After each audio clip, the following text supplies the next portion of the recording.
You guys, the WNBA, we're going French in 2025. I don't know if you guys have noticed, but baby, yes, we are going French. If you're new here, hi, my name is Justice, giving you all my verdicts and views about women's basketball, and I'm here to point out the obvious. Actually, I don't even think it's obvious because I haven't heard anybody talking about it. Nobody has noticed the plethora of French national players that will be in the WNBA next season. This is a big deal, in my opinion, you guys. This is something that you need to be paying attention to, because if you've been tapped in the international circuit when it comes to the Olympics, the French keep getting better, right? 2020, take home a bronze medal. 2024, this close to doing something that nobody has done since the 90s, and that's beat the United States. This close. Yeah, take home the silver medal. And I'm just thinking here, if we have 9 French national players, maybe the number grows over the next 4 years, but right now they're sitting about 9, are playing in what is arguably the best league in the world, most competitive, best players. And what does that do for their game? 2028, who knows? Who knows what the French may be able to do in the Olympics? I'm just saying. Obviously, GMs, coaches, the WNBA, they've peeped game. And they said there's something going over there in France that, yeah, we like to see. Women's basketball, they got some hoopers over there, in which they do. And for a lot of these teams in WNBA, yeah, they jumped on board and said, let's make some phone calls. I watched the Olympics. I think we can do something with her. So let's go through some of these players who are coming from France and will be joining us in the WNBA next season. Starting with the head of the snake, Gabby Williams. But a lot of y'all got put on to Gabby at the Olympics, where she was out there dragging people left and right.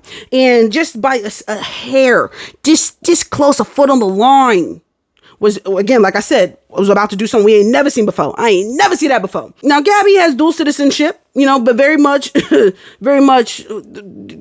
claimed them people.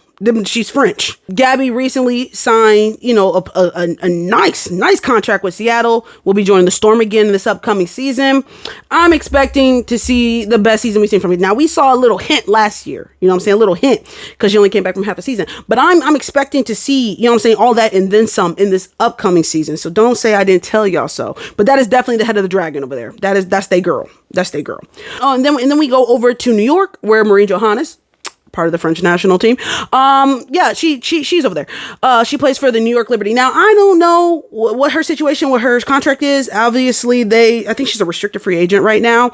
I haven't had news about her signing or what the case that looks like. So we don't know if she's coming back to WNBA this season, but they very much own her rights. Well, I'm curious to see what New York does with Marine this year. Obviously, she would be a great addition to their team as they try to run it back in this upcoming season. And then we bring ourselves over there to Dallas, where Lou Lopez Seneschal. Now, Lou is another dual citizenship. Now, she is Mexican French. Went to UConn. Now, Lou was injured last season, so we didn't get to see her in action a lot with Dallas. But healthy Lou, just checked over and just a little bit of research. She's now on the 3-on-3 team over there in France. So healthy, hooping, the whole 9. Now, just because she's on the 3-on-3 team currently with France does not mean she won't be on the national team coming 4 years. Curious to see what she's able to do with Dallas this year. Now, let's take ourselves to the expansion draft. When the Valkyries said they took a different approach, you know what I mean? They took a lot of teams as draft and stash players and brought them over to Golden State, right? So we have 2 players who are on the French national team.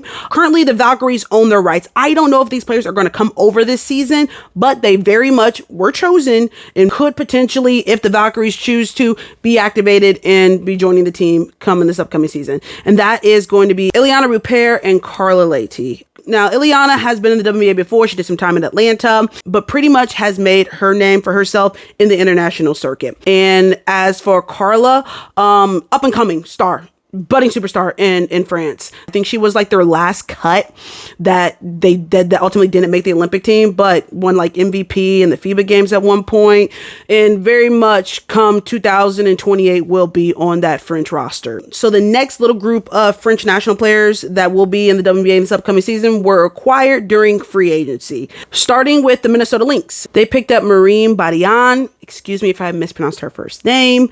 But yeah, they went over and picked her up. Dog, hooper. Hey, Badian is sitting at about 6'3", and with a little bit of movement that the Minnesota Lynx had from their inside presence, going to be a nice addition for them, a very nice addition. Then also we got Layla Khan. She was drafted last year, I think at number 10 by the Connecticut Sun. So they just activated her. Connecticut, as we know, free agency, they've been going through it. So they're expecting her to come over and be able to play a big piece for them in this upcoming season. And then lastly, we have Janelle Salon.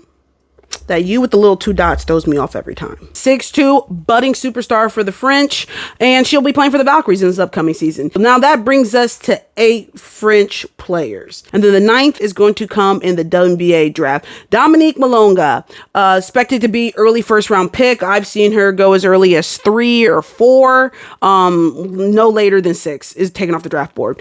Budding superstar for the French. A lot of uptick in her game. It's one of those things, baby, you better get her now, because once she gets her game developed, and she's young, she's like only like 20 or something like that. So I know she's getting off the draft board early.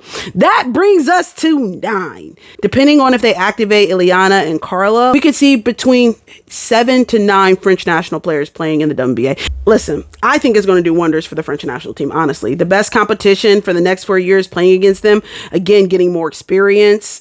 Come 2028.